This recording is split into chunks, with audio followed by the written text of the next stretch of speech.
मुसलमानों, CM KCR को पहचानो। अगर आपका ये मानना है कि टीआरएस एक सेकुलर पार्टी है तो फिर आपको ये भी मानना पड़ेगा कि बीजेपी भी एक सेकुलर पार्टी है, क्योंकि पिछले 7 साल में केसीआर साहब और मोदी साहब ने मिलकर क्या क्या गुल खिलाए, मैं आपको उसकी कुछ हकीकत बताऊंगा। मगर मेरी बात सिर्फ खाना खाने वाले को समझ में आएगी, घास खाने वाले को समझ में नहीं आएगी। 2017 में जब प्रेसिडेंट ऑफ इंडिया का इलेक्शन हुआ, उस वक्त कांग्रेस से मीरा कुमार जी और बीजेपी से रामनाथ कोविंद जी ने कॉन्टेस्ट किया। कुछ सेकुलर पार्टीज ने मिलकर कांग्रेस का साथ दिया। वहीं केसीआर साहब ने अपने सारे एमएलए और एमपीज को बुलाकर स्ट्रिक्टली वार्न करके कहा कि आप अपने सारे वोट्स बीजेपी के कैंडिडेट रामनाथ कोविंद जी को देकर जिताए।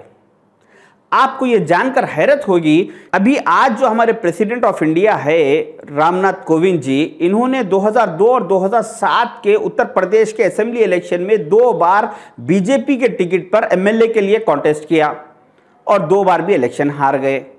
2007 में एक कैंडिडेट एमएलए के लिए हारता है और 2017 में वो जाके प्रेसिडेंट ऑफ इंडिया इलेक्शन के लिए कैंडिडेट बनता है। उसकी वजह यह है कि जब 1980s में उत्तर प्रदेश से आरएसएस के वजूद को कांग्रेस ने ख़त्म कर दिया था, उस वक्त ये रामनाथ कोविंद जी ने अपना घर दार जायदाद आरएसएस को दान कर दी थी और एक आरएसएस को एक नई जिंदगी बख्शी थी। उस वक्त का सिला उनको 2017 में मिला। ऐसे कैंडिडेट को केसीआर साहब ने ओपन वे से जाते हुए सपोर्ट किया और प्रेसिडेंट ऑफ इंडिया बनने में मदद की।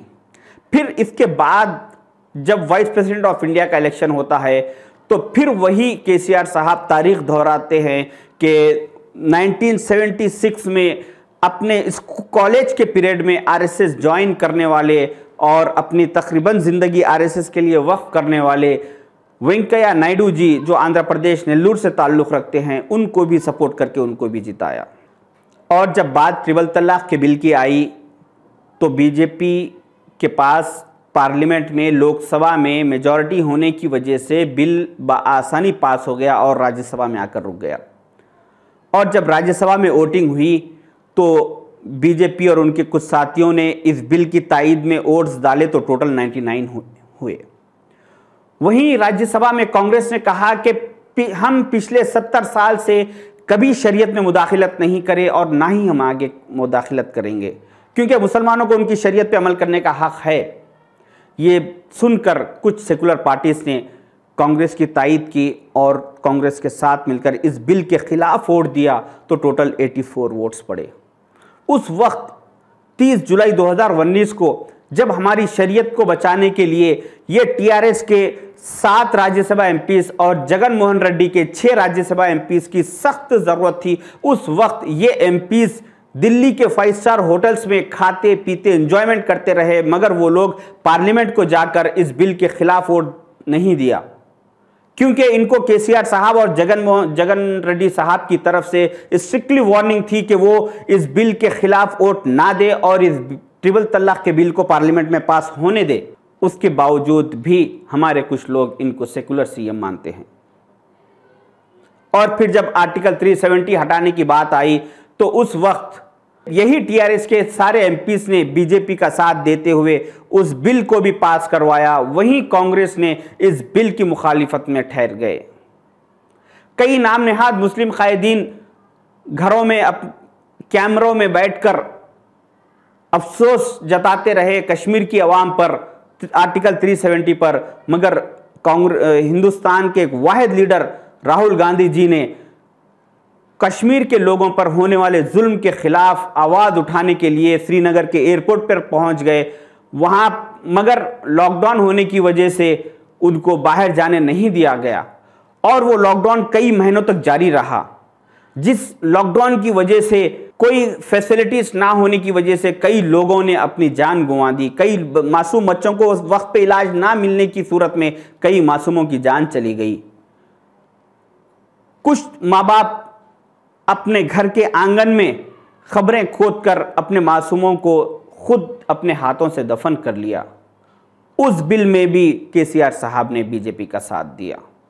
और उसके बाद फिर एनआरसी के बिल के वक्त सबसे बड़ा तमाशा तो केसीआर साहब ने अब किया पार्लियामेंट में तो जब एनआरसी का बिल पेश किया गया तो वहां पर उन्होंने मुखालिफत नहीं की और असेंबली में आकर एनआरसी के खिलाफ एक रेजोल्यूशन पास किया गया।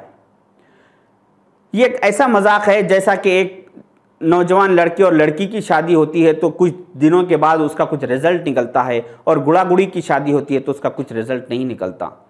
उसी तरीके से पार्लियामेंट में जो सारे मुल्क के लिए कानून बनता है, वो कानून को असेंबली कुछ भी नहीं कर सकती, मगर मुसलमानों को बेवकूफ़ बनाने के लिए मुसलमानों के साथ केसीआर साहब ने गुड़ा गुड़ी का खेल खेला।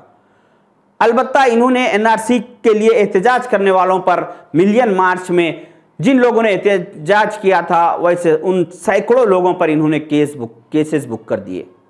ये सारे बिल्स में केसीआर साहब ने जो बीजेपी का सपोर्ट करके बिलों को पास करवाया, ऐसे और नियर 26 बिल्स है जो मैं इंशाल्लाह आगे बताऊंगा। ये बिल्स इन्होंने पास कैसा करवाया, क्योंकि उनके पास 104 एमएलए है और 9 लोकसभा एमपीस है और 7 राज्यसभा एमपीस है। केसीआर साहब को ये इतने एमएलए और एमपीस कहां से आए? यही हमारे तेलंगाना के कुछ नामवर मुसलमानों ने, जो रोजाना 5 वक्त नमाज पढ़ते हैं, उन्होंने इलेक्शन के वक्त रोजाना 6 मरतबा प्रेस मीट करके कहा कि मुसलमानों केसीआर कोड दो, मुसलमानों केसीआर कोड दो, और सारे मुसलमान इन लोगों की बातों में आकर केसीआर साहब को वोट देकर इनकी आज इतनी बड़ी ताकत बना दिया, और वही ताकत हमारे लिए आज इतना नुकसानदेह साबित हुई। ये सारी बातें सुनने के बाद भी अगर आपको केसीआर साहब एक सेकुलर लीडर लगते हैं तो आपको तेलंगाना के मशहूर एरागड्डे के मेंटल हॉस्पिटल में इलाज की ज़रूरत है। आप वहाँ पर जाकर अपना ट्रीटमेंट करवाइए, मेरा आपको मशवरा है। और आगे इंशाल्लाह और ऐसे नियर 26 बिल्स पास करने में बीजेपी को जो केसीआर साहब ने मदद की, वो मैं आगे आपके सामने लाऊंगा। ये मेरा पार्ट 7 है, इंशाल्लाह इसके आगे और आएंगे। अल्लाह हाफिज़।